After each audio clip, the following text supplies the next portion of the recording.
এই ভিডিওতে আমরা দেখব ইকুয়েশন এবং সিম্বল সম্পর্কে, কিভাবে আমরা ইকুয়েশন লিখতে পারি এবং সিম্বল আনতে পারি সে সম্পর্কে। ইকুয়েশন হচ্ছে আমরা যে বীজগণিতটা লিখি, এই বীজগণিত আমরা কিভাবে লিখতে পারি আজকে আমরা সেগুলো শিখব। তো এখানে বীজগণিতের কিছু সূত্র দেওয়া আছে এবং বীজগণিতে কিছু রাশি দেওয়া আছে, তা আমরা সেগুলো লেখার চেষ্টা করব। তো এগুলো লিখতে লিখতে আমাদের বীজগণিতের সকল ধরনের রাশি সূত্র আমরা মাইক্রোসফট ওয়ার্ডে লিখতে পারবো। তো আমরা ইকুয়েশন লেখার আগে আমাদের একটা ইকুয়েশন বক্স নিতে হয়। আমরা এরকম ইকুয়েশন কিভাবে লিখতে পারি, প্রথমে আমরা এখানে ইনসার্টে যেতে হবে, তারপরে এখানে ইকুয়েশন, এই ইকুয়েশনে আমরা যদি ক্লিক করি তাহলে কিন্তু একটা ইকুয়েশন বক্স আসলো, এখানে ইকুয়েশন টুল ডিজাইন আসলো। তো এখানে আমরা বিভিন্ন ধরনের সিম্বল পেয়ে যাচ্ছি, যে যোগ বিয়োগ গুণ ভাগ এবং যে ধরনের সিম্বলগুলো আমাদের দরকার হয়ে থাকে সেই ধরনের আমরা সিম্বল এখানে পেয়ে যাব। যেমন এরকম পাই, এরকম বিভিন্ন ধরনের আমরা এখানে সিম্বল পেয়ে যাব। প্রথমে যে সূত্রটা আছে এটা আমরা যদি লিখি, প্রথম আমাদের a প্লাস বিতে হোল স্কোয়ার, তাহলে আমরা স্কোয়ার দেওয়ার সময় সবসময় আমরা এই স্ক্রিপ্টটা ইউজ করব। এই স্ক্রিপ্টের মধ্যে সুপার স্ক্রিপ্ট আছে এবং সাব স্ক্রিপ্ট আছে। তো এখানে আমরা যে উপরে যে স্কোয়ার লিখবো এটা ক্লিক করলাম। এখন যে প্রথমে যে বড় বক্সটা, এখানে আমরা প্রথমে লিখব যে first bracket a plus B, first bracket দিয়ে আটকে দিলাম। এখন উপরের এই বক্সে ক্লিক করলাম, তারপরে 2 দিলাম।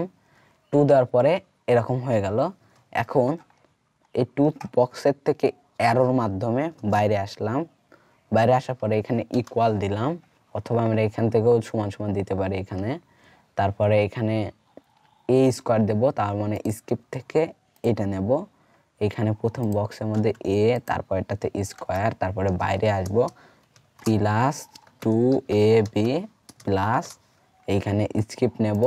স্ক্রিপ্ট নেওয়ার পর এটাতে ক্লিক করব, এখানে b, তারপরে উপরে বক্সে স্কোয়ার, তারপরে এখান থেকে বাইরে ক্লিক করব। তাহলে কিন্তু আমাদের একটা ইকুয়েশন, এরকম ইকুয়েশন লিখতে পারবো। তাহলে কিন্তু আমরা এই ধরনের ইকুয়েশন কীভাবে লিখতে পারবো, এই ইনসার্ট থেকে ইকুয়েশন থেকে আমরা স্ক্রিপ্ট নিয়ে নিয়ে এভাবে আমরা ইকুয়েশন লিখতে পারবো। তো ধরলাম যে আমি এটাকে কেটে দিচ্ছি। এখন লিখবো 2 নাম্বারটা, ইনসার্টের থেকে আমরা ইকুয়েশনে দিলাম। এখন 2 নাম্বারটা লিখবো, প্রথমে আমাদের কি লিখতে হবে ab, তো ab লিখে ফেললাম। এখন ইকুয়াল দিলাম।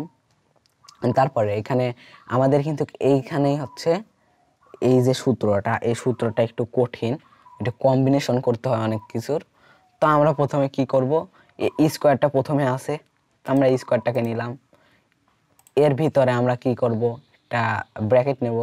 তো এত বড় ব্র্যাকেট কিন্তু আমাদের কিবোর্ডে নাই, তো কীভাবে নেব, এখানে ব্র্যাকেটের যে অপশন, এখানে ক্লিক করার পর ফার্স্ট ব্র্যাকেট নিলাম। তো এখানে ভিতরে বক্সে ক্লিক করার পরে আমাদের এরকম ভাগের যে এরকম সেটা নিতে হবে। এখান থেকে ফ্র্যাকশনে আসলাম, এবার ভাগের এটা নিলাম। এখন উপরে লিখে দিলাম a প্লাস বি এবং নিচে আসার পরে 2 এবং উপরে বক্সে গিয়ে 2। আমরা যে বক্সটাতে যাচ্ছি সেই বক্সটা কিন্তু একটু সাই কালা মতো হয়ে যাচ্ছে। এখন এখানে মাইনাস যদি দেই, তারপরে এখান থেকে আবার এরকম স্ক্রিপ্ট নিতে হবে, ভিতরে আবার ব্র্যাকেট দিতে হবে, তার ভিতরে এটাতে সিলেক্ট করার পর আমাদের এখানে ফ্র্যাকশন নিতে হবে। এখন a মাইনাস বি, নিচে 2, তার উপরে গিয়ে স্কোয়ার। তো এইভাবে চাইলে কিন্তু আমরা যে 2 নাম্বার সূত্র এটাও লিখে ফেলাইতে পারি। এখন যদি 3 নাম্বার সূত্র লিখতে চাই তাহলে আবার ইনসার্ট ট্যাবে যেতে হবে, এইখান থেকে ইকুয়েশন নিতে হবে।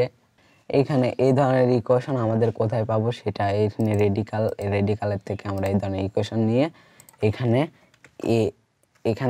আমাদের আগে স্কোয়ার নিতে হবে, তার জন্য স্ক্রিপ্ট নিলাম। তারপরে এ স্কোয়ার প্লাস এইখানে স্ক্রিপ্ট নিলাম, এখানে বি স্কোয়ার। তাহলে কিন্তু আমরা এই ধরনের লেখা লিখে ফেলতে পারছি। তারপরে এখানে যদি চাই যে পরের যে টেনটা আছে, এটা আমরা চাইলে কোথা থেকে নিয়ে আসতে পারবো, এখান থেকে ফ্র্যাকশন থেকে ধরলাম যে 10 নেব। এখানে আমরা বিভিন্ন ধরনের ফাংশন এখানে কিন্তু অলরেডি তৈরি করাই আছে এখানে। তো এখান থেকে আমরা খুঁজে সেই জিনিসটা যদি বের করি যে 10, এখানে 10 পেয়ে গেছি। 10 পেয়ে যাওয়ার পরে এখানে সিম্বল, এখানে ক্লিক করলাম। তো ওই ধরনের থিটা আমাদের খুঁজতে হবে। তো ওইটা আমাদের কোথায় আছে সেটা আগে দেখতে হবে। দেখি এটা দিয়ে নিলাম।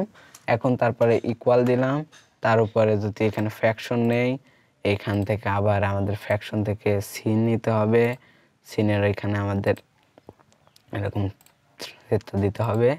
তারপরে এখান থেকে আমাদের নিচেরটাতে আসতে হবে, নিচেরটাতে আসার পরে এখানে কস দিতে হবে, এখান থেকে আমরা তেড়া দিয়ে দিলাম। তাহলে কিন্তু আমরা ওই ধরনের ডিজাইন করে ফেলতে পারছি। এবং 5 নাম্বারটা হচ্ছে আমাদের এখানে ইনসার্ট ট্যাবের এখানে ম্যাট্রিক্স থেকে এরকম ডিজাইন অলরেডি আছে, আমরা সেই ধরনের ডিজাইনগুলো আমরা নিজেরা ইউজ করে আমরা এগুলো তৈরি করতে পারি এবং অপারেটর থেকে বিভিন্ন ধরনের অপারেটর পেতে পারি। তো এগুলো আমরা ইউজ করে ইকুয়েশন লেখার চেষ্টা করব। আর সিম্বলটা হচ্ছে, সিম্বলটা আমরা যদি দেখি আমাদের কিবোর্ডে কিন্তু গুণ নাই, গুণ আছে সেটা আমরা স্টারের মাধ্যমে ইউজ করি। এখান থেকে যদি আমরা সিম্বলে যাই তা আমরা এই ধরনের এই যে গুণটা, এই গুণটা আমরা খুঁজে পাবো না কিবোর্ডে। তো এই ধরনের যে গুণগুলো আছে এগুলো আমরা এখানে যদি ক্লিক করি নীল হয়ে গেল, এখানে যদি ইনসার্ট করি তাহলে কিন্তু এটা কিন্তু আমাদের ডকুমেন্টে ইনসার্ট হয়ে যাবে এই গুণটা। তো এটা সহজভাবে একটা টেকনিক্যালি একটা ব্যবহার করা যায়, সেটা হচ্ছে আমরা যদি ইনসার্ট থেকে ইকুয়েশনের ভিতরে যাই, মোর সিম্বল, তো এইখান থেকে আমরা যদি এই যে গুণ, যে গুণটা আমরা নিয়েছিলাম সেটাকে দেখি, এখানে গুণটা কোথায় গেল, এই যে প্রথমে, তো এটাকে সিলেক্ট করলাম। সিলেক্ট করার পরে আমরা যদি অটো কারেক্ট সিলেক্ট করি, অটো কারেক্টের মধ্যে আমরা কিভাবে এই গুণটা আনতে চাচ্ছি, আমরা ধরলাম যে এখানে ব্যাকস্ল্যাশ জি দিলে গুণ আসবে, এখানে রিফ্লেসের এখানে ব্যাকস্ল্যাশ জি দিলাম, তারপরে অ্যাড দিয়ে দিলাম, তারপরে ওকে দিলাম, তারপরে এখান থেকে ক্লোজ করে দিলাম। এখন যদি আমি এখানে 5 লিখি, 5 লেখার পরে গুণ লিখবো, তাহলে গুণ লিখবো কীভাবে, জাস্ট ব্যাকস্ল্যাশ জি, তারপরে কি করব স্পেস, তাহলে গুণ হয়ে যাবে। আমরা কিন্তু ব্যাকস্ল্যাশ জি দিয়ে সিম্বলটাকে মানে গুণে রূপান্তর করছি এখান থেকে সিম্বল থেকে। তো এইভাবে সিম্বলের ভিতরে আমরা বিভিন্ন ধরনের সিম্বল পেয়ে যাব, সেগুলো সিম্বল ইউজ করে আমরা নিজেদের মতো মানে কাজটা চালিয়ে নিতে পারবো। তো এখানে সিম্বলের ভিতরে অনেক সিম্বল আছে, সেগুলো আমরা ইউজ করতে পারবো আমাদের ডকুমেন্টে। তো আমাদের ইকুয়েশন প্র্যাকটিসের জন্য এখানে একটা লিস্ট দেওয়া আছে, এখানে যে লিস্টটা দেওয়া আছে এটা প্রিন্টেড কপি দেওয়া হবে। এই লিস্টটা আমরা নিজেরা সকলে মানে এই যতগুলো আছে এগুলো একটা বেসিক লেভেলের ইকুয়েশন, এগুলো আমরা লেখার চেষ্টা করব। এগুলো লিখতে পারলে আমাদের ইকুয়েশন সম্পর্কে ক্লিয়ার ধারণা হয়ে যাবে। তারপরে যে কঠিনগুলো আছে সেগুলো আস্তে আস্তে মানে নিজের হাতে চলে আসবে। তো আজকের ভিডিও এই পর্যন্তই, দেখা হবে পরবর্তী ভিডিওতে।